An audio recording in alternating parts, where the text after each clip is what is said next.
शिवाजी महाराज यांची जयंती साजरी करण्याचा आणि त्यासाठी सर्वजण या ठिकाणी जमलात। खूप आनंद वाटला। आज आपल्या शिवाजी महाराजांची जयंती आहे आणि सर्वांना माहिती आहे शिवाजी महाराजांचा जन्म जो आहे हा 19 फेब्रुवारीला झालेला आहे। म्हणजे आजच्या दिवशी हा एक मंगल मुहूर्त आलेला आहे की ज्या दिवशी शिवाजी महाराजांचा जन्म झाला आणि आपल्या देशाला एक राजा मिळाला, ज्याला आपण रयतेचा राजा असं म्हणतो, कैवल्याचा राजा असं म्हणत असतो। छत्रपती शिवाजी महाराज यांचा जन्म 1630 मध्ये माहितीये तुम्हाला पुणे जिल्ह्यातील शिवनेरी किल्ल्यावरती झालेला आहे।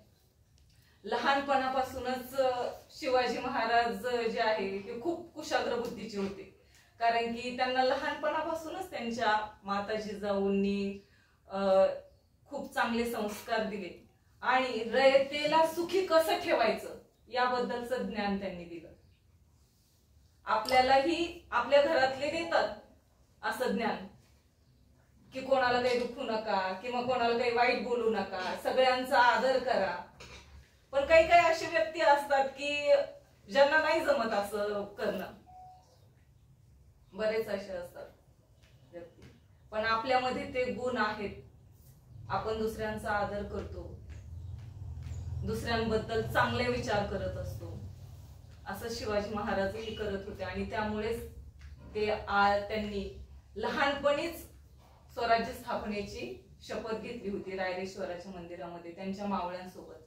आता ते जर एकटे असते तर ते काही करू शकले असते का? नाही। पण त्यांच्या सोबत त्यांची मावळे होती, त्यांच्यासारखीच होती, लहान लहानच होती, त्यांच्या सोबत त्यांची ती मावळे होती आणि त्यांना घेऊन त्यांनी स्वराज्याचं स्थापनेचं स्वप्न पाहिलं होतं। आणि ते स्वप्न पाहिलं त्यांनी, फक्त पाहिलं नाही तर ते त्यांनी सत्यात उतरवलंय।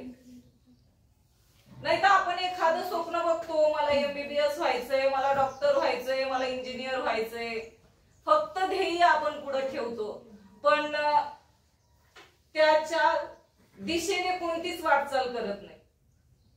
पण शिवाजी महाराजांनी तसं केलं नाही। त्यांनी स्वप्न बघितलं, त्यांनी ध्येय ठेवलं की आपण स्वराज्याची स्थापना करायची, आपली जी रयत आहे तर त्यांना मुघलांच्या सत्तेमधून दूर करायचं, गुलामगिरीमधून त्यांना बाहेर काढायचंय।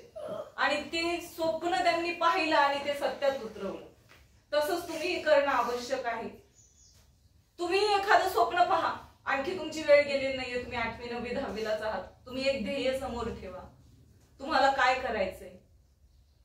जेव्हा तुम्ही ते ध्येय समोर ठेवता त्या दृष्टीने वाटचाल करा, नाही तर मग ध्येय नाहीये, काय नाही, आपण चालतोय चालतोय चालतोय, कुठं जायचं हेच आपल्याला माहिती नाहीये, मग आपण आपल्या ध्येयापर्यंत पोहोचू शकत नाही।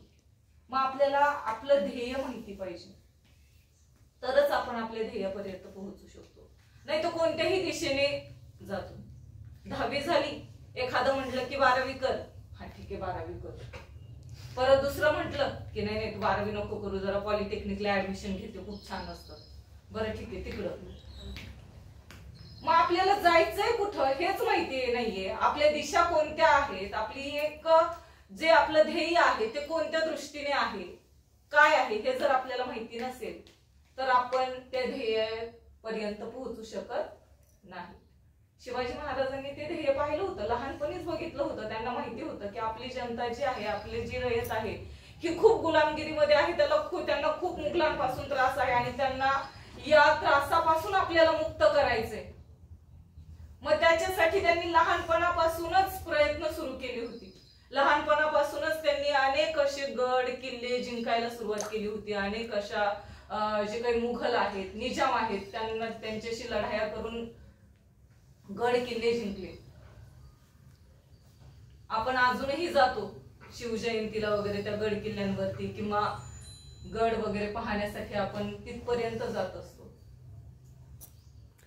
हे सगळं कोणी करून ठेवलंय? शिवाजी महाराजांनी आपल्यासाठी करून ठेवलंय आणि आपण याची जपवणूक करणं आवश्यक आहे।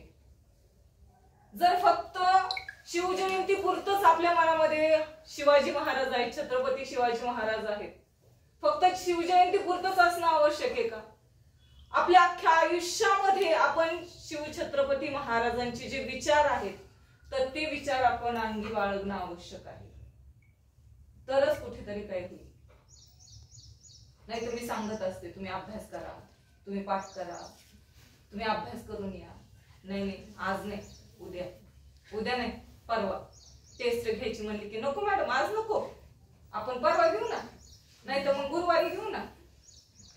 तुम्ही त्यावेळेसच म्हणायला पाहिजे नाही मॅडम आजच घ्या, आम्ही आता सक्षम आहोत घेण्यासाठी, तुम्हाला टेस्ट देण्यासाठी. पण नाही,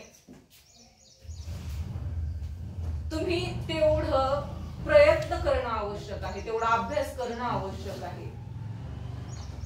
कारण की तुमचं ध्येय खूप लांब आहे आणि तिथपर्यंत जायचं म्हटल्याच्या नंतर तुम्हाला मध्ये अडचणी येणारच आहेत, अपयश येणारच आहे.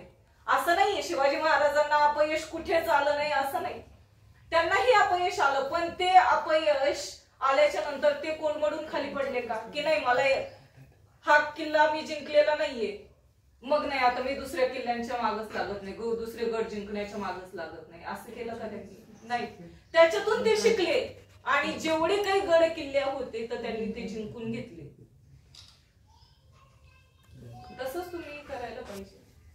अपयश येतच राहतं, अपयश ही यशाची पहिली पायरी आहे हे आपल्याला माहिती आहे. मग अपयश जर आलं तरच तुम्ही यशाच्या शिखरावरती जाऊन पोहोचता. यामुळे पहा सगळ्यांनी अभ्यास करणं आवश्यक आहे आणि